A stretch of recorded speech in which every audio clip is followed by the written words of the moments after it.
تو یہ ایک لیجیٹیمیٹ ڈیبیٹ ہے, اس سے ہونا چاہیے, لیکن اس ڈیبیٹ کو جب آپ شن کر دیتے ہیں, آپ روک دیتے ہیں اس ڈیبیٹ کو یہ کہہ کے کہ آپ کرپٹ ہیں اور آپ پاکستان کے مفاد کے خلاف کام کر رہے ہیں, تو پھر گنجائش نہیں ہے. اور انفارچونیٹلی یہ ٹریڈیشن ہم ٹرینڈ دیکھ رہے ہیں گھٹن کا, کہ آپ کسی بھی چیز کے اوپر بات نہیں کر پا رہے ہیں آپ, کیونکہ دوسری طرف سے کوئی نہ کوئی لیبل آ جاتا ہے.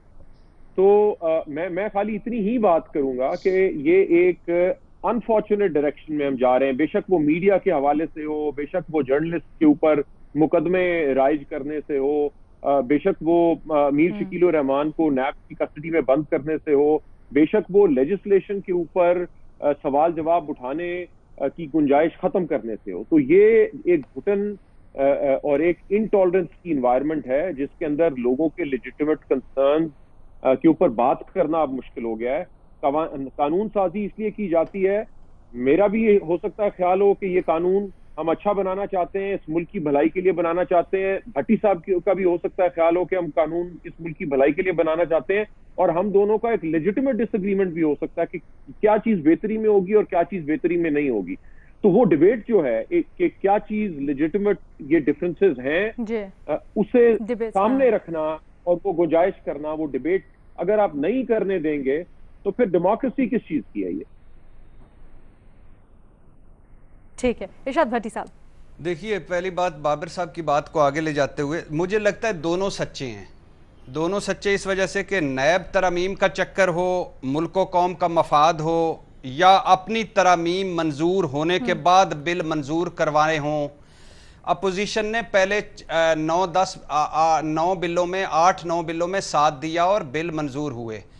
3 میں سے 2 جو تھے ان پر کوئی اعتراض نہیں تھا, 1 پہ اعتراض تھا جس پہ سینٹ میں مسترد کیا اور پھر حکومت نے جوائنٹ سیشن بلا کر اس کو منظور کروا لیا. تو ادھر حکومت اپوزیشن مخالفت کر رہی تھی, ادھر ساتھ دے رہی تھی, ادھر حکومت ان کے ساتھ تھی, ادھر حکومت مخالف تھی. تو دونوں سچے مجھے لگتا ہے. دوسری بات, شہباز شریف صاحب, بلاول بھٹو صاحب کو سن لینا چاہیے تھا. اسمبلیاں رولز کے تحت چلائی جاتی ہیں, اسپیکر کے پاس ثوابدیدی اختیارات ہوتے ہیں, یہ قوانین نہیں ہے جو بدلے نہ جا سکیں. سن لینا چاہیے تھا ان کے اعتراضات کیا ہیں, رائے سامنے آ جاتی, 5 منٹ دے دیتے, بحث ہو جاتی, تھوڑا سا اسمبلی سیشن لمبا ہو جاتا, کوئی حرج نہیں تھا. تیسری بات میڈم شیخ, یہ تو نصابی کتابیں باتیں ہو گئی. تیسری بات جو ہے وہ یہ ہے کہ مجھے اب ان سائن لوک جو اپوزیشن ہے نا, سائن لوک اپوزیشن, اس پر باقاعدہ رحم آنے لگ گیا ہے, باقاعدہ ترس آنے لگ گیا ہے. انہیں دیکھتے ہی باقاعدہ دل پسیج جاتا ہے, آنکھیں بھیگ جاتی ہیں میڈم شیخ. ایسے 8 آنسو روتے ہیں یہ کہ کلیجہ منہ کو آ جاتا ہے. پتھر دل بھی بلکہ کلیجے والے جو ہوں نا وہ بھی پانی ہو جاتے ہیں. جب بھی کوئی موقع آتا ہے, جب آگے پیچھے شیر ہوتے ہیں, جب بھی موقع آتا ہے ان کے ہاتھوں کے طوطے اڑ جاتے ہیں, منہ میں دانت نہ پیٹ میں آنت, اور آمد کی پگڑی محمود کے سر پر. اچھا, سینٹ چیئرمین کی عدم اعتماد تحریک میں یہ 65 تھے, 65, حکومت والے 39 تھے, ہار گئے. پھر اس کے بعد کیا ہوا, سوت نہ کپاس کولو سے لٹھم لٹھا ہوئے. کل یہ 227 تھے, کل یعنی دونوں ایوانوں کی اکثریت 227 تھے, حکومت والے 217 تھے. گنتی ہوئی تو یہ 190 نکلے, حکومتی 200 نکلے. اچھا, اب یہ جب بھی یہ ہارتے ہیں یا کچھ ہوتا ہے تو ان کے ساتھ ہمیشہ دھاندلی ہو جاتی ہے. الیکشن کیوں ہارے تھے, دھاندلی ہو گئی تھی سر. اچھا, سینٹ چیئرمینی میں عدم اعتماد کیوں ہار گئے, دھاندلی ہو گئی سر. کل عباسی صاحب فرما رہے تھے غضب خدا کا, ہم 190 تھے, حکومت والے 187 تھے, وہ 200 ہو گئے, ہم 190 ہی رہ گئے. یعنی یہ کتنا ویسے چھو منتر ہو گیا کہ وہ 190 سے 187 سے 200 ہو گئے, یہ 90 کے 90 رہے. اتنا بڑا دھاندلا, ایک مفلسی اوپر سے آٹا گیلا ہو گیا. اچھا, اب یہاں ہے کہ بات اصل میں یہ ہے کہ خدا کے لیے 2 سالہ جو آپ کی پرفارمنس ہے, 2 سالہ جو آپ کی کارکردگی ہے, کبھی بیٹھ کے سوچو کہ ایک دوسرے کو چیٹ کرنے کی بجائے کسی ایک ایجنڈے پر, کسی ایک نقطے پر متفق ہو جاؤ تو مہربانی ہوگی. کسی دن یہ پروگرام میرے اس ایک فکرے پہ رکھیے گا کہ یہ ایک دوسرے کو چیٹ کیسے کیا انہوں نے, یہ فیٹف کے اسی بل میں اور یہ آف دا ریکارڈ کیا کہتے رہے سارے، اور آن the record on the floor کیا کہتے رہے، تو یہ صرف رونے دھونے ہیں وہ اپنی جگہ. لیکن مظہر عباس صاحب، ہم نے اس سے پہلے یہ بھی دیکھا جب انڈیویجولی بلز پاس ہو رہے تھے تو متعدد بلز تھے جس میں اپوزیشن نے ساتھ بھی دیا، پاس بھی کروائے، لیکن کل جو ہوا مشترکہ اجلاس میں اس کو کیسے دیکھتے ہیں آپ؟ دیکھیے، پہلی چیز تو یہ کہ دونوں محب وطن ہیں. یہ خدا کے لیے غداری کے سرٹیفکیٹ، یہ دشمنی کے سرٹیفکیٹ، یہ بانٹنا چھوڑ دیں. یہ ہم نے سالہ سال سے دیکھا ہے، پچھلے 73 سال سے ہم صرف یہ سرٹیفکیٹس بانٹتے رہے ہیں کہ یہ غدار ہے اور یہ محب وطن ہے اور یہ محب وطن ہے، وہ غدار ہے. پوائنٹ آف ڈفرنس تھا، ایک چند کلوزز پر پوائنٹ آف ڈفرنس تھا. یہ نہ بلیک لا ہے جس کو بلیک لا کہا جا رہا ہے، اس لیے جب آپ بلیک لا کسی کو کہتے ہیں تو پھر اس میں آپ کی امینڈمنٹس شامل نہیں ہوتی ہیں. اس میں اپوزیشن کی امینڈمنٹس شامل تھیں، کچھ شامل نہیں کی گئیں. اور ایک سب سے بڑا ہمارے ملک میں یہ مسئلہ ہے کہ ہم لیجسلیشن ایک مقصد کے لیے کرتے ہیں، اس کو استعمال دوسرے مقصد کے لیے کرتے ہیں. یہی چیز ہے کہ جب آپ گرفتاری کے بغیر وارنٹ کے گرفتاری کی کلوز رکھتے ہیں اس کے اندر، تو وہ کسی ایک خاص مقصد کے لیے پھر استعمال نہیں ہوتی. ہمارے یہاں پھر آپ ایک بلینکٹ جو ہے وہ پاور دے دیتے ہیں اس کو کہ جو پھر اپنی مرضی سے چیزیں کرتا ہے. یہ ہم نے دیکھا ہے ایکسٹرا جوڈیشل کلنگ میں، پنجاب میں بھی ہم نے نون لیگ کے زمانے میں دیکھا اور کراچی میں بھی ہم نے، کہ جب آپ ایک پاور دے دیتے ہیں بلینکٹ کے جاؤ اور اس کو مار ڈالو، یعنی اس کو قانون کے ذریعے نہیں سزا دلواؤ، تو پھر وہ اپنے اسکورز بھی سیٹل کرتا ہے. تو ہمارے یہاں ایک فیئر ہے کہ قانون کا غلط استعمال ہوتا ہے. لیکن اس کے لیے جب سینٹ سے ریجیکٹ ہو گیا تھا تو اس کے بعد ہونا کیا چاہیے تھا؟ اس کے بعد ہونا یہ چاہیے تھا کہ اگر یہ افیکٹو بل پاکستان کے مفاد میں ہے اور تھا تو پرائم منسٹر کو اپوزیشن کو انوائٹ کرنا چاہیے تھا. پرائم منسٹر کو انیشیٹو لینا چاہیے تھا، اپوزیشن کو بلا کے اس کی کلوزز اس کو سامنے رکھتے، ایک ڈیبیٹ کرتے. پھر چلے پرائم منسٹر نہیں کر رہے، اسپیکر کرتے، بریک لے لیتے، تھوڑا سا ہنگامہ دیکھ رہے تھے تو ایک بریک لے لیتے، اسپیکر دونوں کو بلواتے. جب پاکستان کے مفاد کی بات تھی تو پھر اس میں ایگریمنٹ کیوں نہیں؟ ہو کیا رہا ہے؟ ہوا یہ کہ پھر جب اپوزیشن نے واک آؤٹ کیا، جس کی میری سمجھ میں نہیں آئی کہ انہوں نے واک آؤٹ کیوں کیا، کیونکہ walk out basically walk over دینے کے مترادف ہے. آپ 190 ہی تھے تو 190 بھی اچھی خاصی فائٹ کر سکتے تھے، تو فائٹ کرنی چاہیے تھی، کوشش کرنی چاہیے تھی. اسپیکر سے یہ کہنا چاہیے تھا کہ آپ بریک لے لیں. اس میں یہ بل یونینیمسلی پاس ہونا چاہیے تھا. یونینیمسلی پاس ہونے کے لیے اگر کہیں رکاوٹیں ہیں تو رکاوٹوں کو دور کرنے کی کوشش کی جانی چاہیے تھی. نہ پرائم منسٹر نے یہ کہہ کے کہ جی اپوزیشن نے فیٹو بل کو مسترد کر دیا، کہنا غلط ہے پرائم منسٹر کا، اس لیے کہ بہت سی اس میں چیزیں ایسی تھیں جو میوچولی ایگریڈ تھیں، جو پاس ہوئی تھی، اس میں ایگریمنٹ تھا، موجود تھا، اور اپوزیشن نے بھی بالکل اس کو بلیک لا کہہ کے غلط کیا. میرا خیال ہے کہ جلد بازی میں چیز ہوئی، ان ہیسٹ ہوئی ہے چیز. اس کو ریزالو کیا جا سکتا تھا، بہت آرام سے ریزالو کیا جا سکتا تھا.